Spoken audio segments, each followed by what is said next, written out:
સંપત્તિ મળી એનો સદુપયોગ થવો જોઈએ.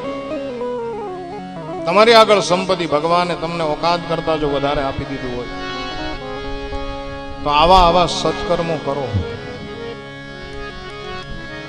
દાન કરો, પુણ્ય કમાઓ. આ જરૂરી છે.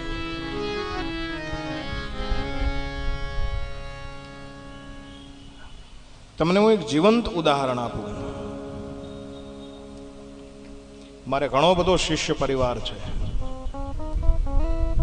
જો આ વિઠ્ઠલભાઈ બેઠા ને વડદોરિયા, મારા જૂના સેવક છે. એ શિષ્ય પરિવારની અંદર ઘણા બધા સુખી સંપન્ન માણસો છે.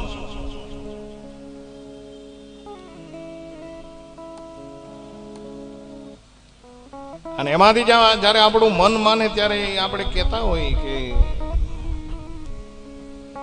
કઈક સત્કર્મ કરી લ્યો, ભગવાને તમને આપ્યું છે. એવા મારા ઘણા બધા મિત્રો છે, એને આપણે કહેતા હોય સત્કર્મ કરી લ્યો, ભગવાને તમને ઘણું આપ્યું છે. એકાદ ભાગવત કથાનું આયોજન, એકાદ શિવ કથા, એકાદ રામ કથા, પરમાર્થનું કામ કરો. અરે ગરીબ ગુરબાને રાજી કરી દો. સમૂહ લગ્ન અર્થે આપ્યા અને દીકરીઓના હાથ પીળા કરો. હમણાં જ વેકેશન ખુલશે. સ્કૂલની બહાર કોઈ વિદ્યાર્થી ઉભો રડતો હોય ને એને પૂછો કે શું નથી તારી પાસે, અને એકવાર એમ કે મારી પાસે ચોપડા લેવાના પૈસા નથી, મારે ઘરે કોઈ કમાનાર નથી, મારા પિતાજીનું મૃત્યુ થઈ ગયું છે, આવું બધું છે, તેમ છે. સાહેબ એક વખત એને બધું લઈ ગયો ને, રામ રાજી થઈ જાય. કરવાનું આ જ છે, બીજું કાંઈ કરવાનું નથી. સાહેબ હું ઘણા મારા મિત્રોને મારા સર્કલની અંદર કહેતો કે તમે ભાગવત કથા કરો, તમે કઈ ધર્મના કાર્યો કરો, તમે સત્કર્મ કરો. ત્યારે લોકો પાસેથી મને જવાબ મળતો કે બાપુ હજી વાર છે, કરશું, થોડોક સમય જાય પછી કરશું, થોડોક સમય જાય પછી કરશું.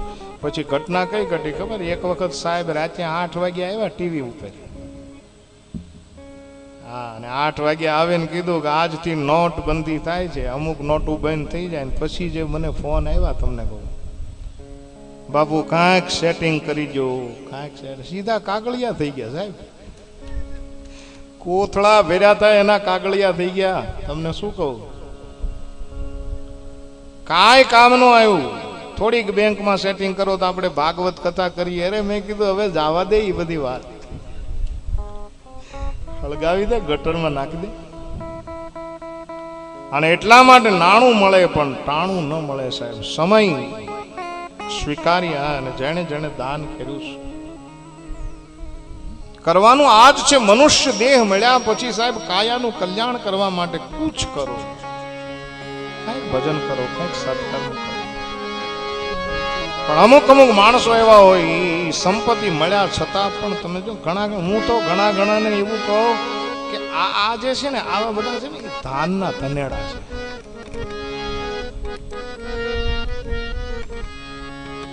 ઘણા ને ઘણું બધું મળ્યું હોય છતાં પણ એ જીવે નહીં. સંપત્તિ છે ને 3 પ્રકારે ફેરી થાય. તમને હું કહું 3 માર્ગ છે: દાન, ભોગ અને નાશ. ઉત્તમમાં ઉત્તમ રસ્તો છે દાન. તમે દાન કરી લો. દાન બધાયનું કામ નથી, દાન તો એ છાતીવાળાનું કામ છે. એ ના થઈ શકે તો ભોગ, તમારા માટે ભોગ ભોગવો. મુફલીસ જીવન ના જીવો. સંપત્તિ મળી સારું જીવો. તમે સાહેબ આમ રસ્તાની અંદર જાતા હો, તમારી પર્સનાલિટી પડવી જોઈએ. સારું જીવો, સારામાં સારા કપડાં પહેરો, રેડ એન્ડ ચીફના બૂટ પહેરો, સારામાં સારી ગાડી રાખો. કેમ કે બીજો રસ્તો છે, ભોગ ભોગવી લો.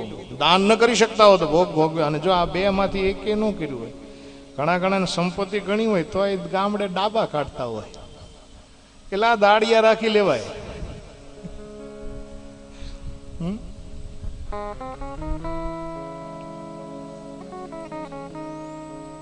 દાન, ભોગ અને નાશ. જો આ 2 માંથી દાન ન કર્યું, ભોગ ન ભોગવ્યો, તો સંપત્તિ છે એ ચંચલા છે. એક લાત મારીને જાય ને સાહેબ, કરોડપતિને રોડપતિ બનાવી દે, સીધો સવારે રોડ ઉપર હોય, પછી રોતાય ન આવડે. અને એટલા માટે સમય મળ્યો હોય પેલા ક્યાં થતું કાંઈ, તમે વિચાર કરો. અત્યારે આપણે નાના છોકરાના ખિસ્સામાં જોવો તો 10,000 નો ડટ્ટો હોય, પેલા થતા પૈસા. આજે આમ પાછળ બધા વૃદ્ધ માણસો છે એ બધા તમે જો, આ દાદાઓને પૂછો,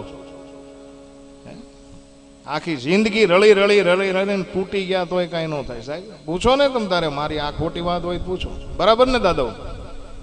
ખુરશી માથે જે બેઠા છો, તન તોડ મહેનત કરી છે સાહેબ આ લોકોએ. આના માટે તાલીઓ થઈ જાય એકવાર. આ વૃદ્ધો છે એ આપણા હાલતા ચાલતા મંદિરિયાઓ છે સાહેબ. આ જેટલા વૃદ્ધ માણસો આ બધા હાલતા ચાલતા મંદિરિયા છે.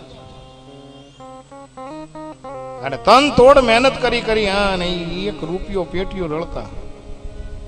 અને એમાંય જો પૈસા ભેગા થાય તો એ કુવડીમાં દાટતા. કુવડીમાં ભેગા કરીને એમાં લીલું પેલું ઓલું કરી, એ આના પેલાની પેટી આપણા દાદાના દાદા જે હતા એ, અને એ પછી જમીનની અંદર દાટી દેતા. પૈસો થતો નહીં સાહેબ. પહેલાના જમાનામાં 1 રૂપિયો ઈ ગાડાના પૈડા જેવો ગણાતો સાહેબ. શું કહું તમને, 1 રૂપિયો છે એ બીજા પાસે જાય, બીજાની પાસે ત્રીજા પાસે જાય, ત્રીજા પાસે ચોથા પાસે જાય, એમ આમ રૂપિયો ફરતો રહેતો. માણસ સ્થિર હતો. આજ પરિસ્થિતિ ઉલટી થઈ ગઈ છે. માણસ ફરતો થઈ ગયો ને રૂપિયો બંધાઈ ગયો. સવારથી લઈને કીક મારીને રાતે 12 વાગ્યા આવે.